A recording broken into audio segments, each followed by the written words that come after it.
வழங்கப்பட்டிருக்கிற நீதி கொடுமையானது என்பதனை எடுத்துக் கூறுகின்ற வகையில் இந்திய அரசினுடைய கவனத்தை ஈர்க்கின்ற வகையில் நடைபெறுகின்ற ஆர்ப்பாட்டத்தினுடைய தலைவர், முஸ்லீம் லீக்கினுடைய மாவட்ட தலைவர், மாவட்ட செயலாளர் அன்புக்குரிய எஸ்.எம். ஜெயலலிதா அவர்களே, சோதனை மேல் சோதனை நிகழ்ச்சிக்கு உங்களை வரவேற்கிறோம். நேற்று தஞ்சை ஜும்மா பள்ளிவாசல் அருகே இந்திய யூனியன் முஸ்லீம் லீக் தெற்கு மாவட்டம் சார்பில் உத்தரப்பிரதேச மசூதி இடிப்பு சம்பவத்தை கண்டித்தும் 1991ஆம் ஆண்டு மத சட்டங்களை அமல்படுத்த கோரியும் ஆர்ப்பாட்டம் நடைபெற்றது. இந்த ஆர்ப்பாட்டத்தில் தஞ்சை திமுக சட்டமன்ற உறுப்பினர் திரு டி.கே.ஜி. நீலமேகம் அவர்களும் பங்கேற்று சிறப்புரையாற்றினார்கள். அவர்கள் பேசும்போது, ஜனநாயகம் காப்பதற்கு 4 தூண்களில் ஒன்றான நீதி எந்த அளவுக்கு சாவுமணி அடித்துள்ளது. தந்தை பெரியார், அறிஞர் அண்ணா, கலைஞர், தற்போதைய தமிழக முதல்வர் மு.க. ஸ்டாலின் ஆகியோர் அரவணைப்பில் தமிழகத்தில் இஸ்லாமிய சமுதாயம் இருப்பதை மறுக்க முடியாது. விஸ்வகர்மா திட்டத்தை தமிழக முதல்வர் அமுல்படுத்த முடியாது என இந்திய அரசுக்கு கடிதம் எழுதியுள்ளார் என்றும் தெரிவித்துள்ளார். தமிழக முதல்வர் மு.க. ஸ்டாலினை பொறுத்தவரை எந்த இனமாக மதமாக இருந்தாலும் அனைவரையும் அரவணைத்து செல்வார் என்று தெரிவித்துள்ளார். அவர் பேசிய கருத்தை இனி பார்ப்போம்.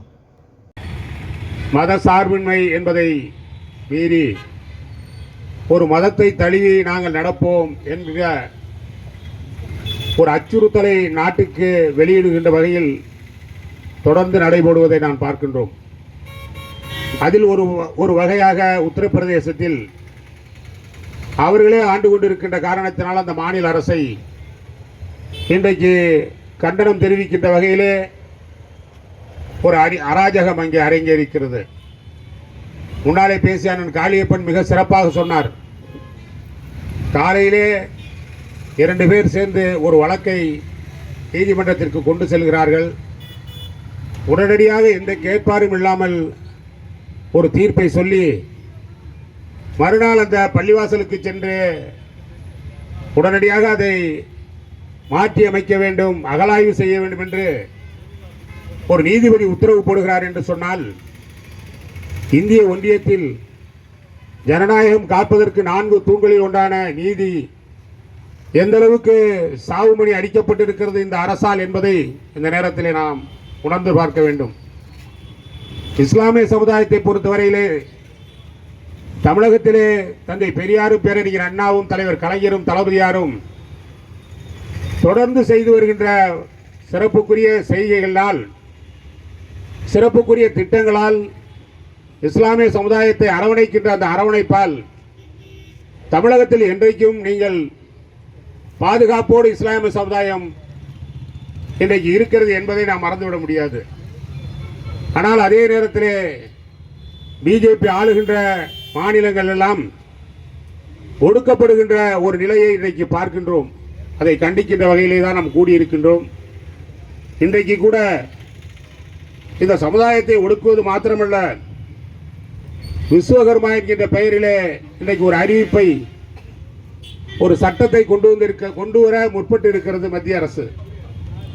விஸ்வகர்மா என்று சொன்னால் ஒரு 10-15 தொழில் செய்யக்கூடியவர்கள், பொற்கொள்ளர்கள் உள்ளிட்ட, ஆசாரியர்கள் உள்ளிட்ட 10-15 தொழில்கள் செய்கின்றவர்கள், அவர்களுக்கு சில சட்டங்களை கொண்டு வந்து பிரதமரின் பெயரிலே கொண்டு வந்து அதன் மூலமாக அவர்களை தான் செய்கின்ற, தன் தந்தை செய்கின்ற அந்த தொழிலே செய்ய வேண்டும், முற்போக்கு எண்ணத்தோடு அவர்கள் வரக்கூடாது என்கின்ற குறுகிய எண்ணத்தோடு இன்னைக்கு ஒரு சட்டத்தை கொண்டு வருவதற்கு முற்படுகின்றார். தமிழ்நாட்டினுடைய முதலமைச்சர் அப்படி ஒரு சட்டத்தை தமிழகத்திலே நாங்கள் நடைமுறைப்படுத்த முடியாது, அதை மாற்றி அமைத்து எல்லா தொழில்களுக்கும் நீங்கள் பேங்கின் மூலமாக லோன் கொடுக்க வேண்டும். விஸ்வகர்மா சட்டத்தை நாங்கள் ஏற்றுக்கொள்ளவில்லை என்று இன்றைக்கு கடிதம் எழுதியிருக்கின்றார் மத்திய அரசுக்கு. இதையெல்லாம் குறிப்பிடுவதற்கு காரணம், இஸ்லாமிய சமுதாயமாக இருந்தாலும், பிற்படுத்தப்பட்ட எந்த சமுதாயமாக இருந்தாலும், பட்டியல் இனமாக இருந்தாலும், தமிழகத்திலே அரவணைக்கின்ற திராவிட முன்னேற்ற கழகத்தினுடைய தலைவர், தமிழ்நாட்டினுடைய முதலமைச்சர் தளபதி மு.க. ஸ்டாலின் அவர்கள் என்றைக்கும் இதற்கு உறுதுணையாக இருப்பார்கள். இப்படிப்பட்டதற்கு என்றைக்கும் கண்டனம் தெரிவிப்பார்கள் என்பதை தெரிவித்து என்னுடைய கண்டனத்தை தெரிவித்து வாய்ப்புக்கு நன்றி கூறி விடைபெறுகிறேன். நன்றி, வணக்கம்.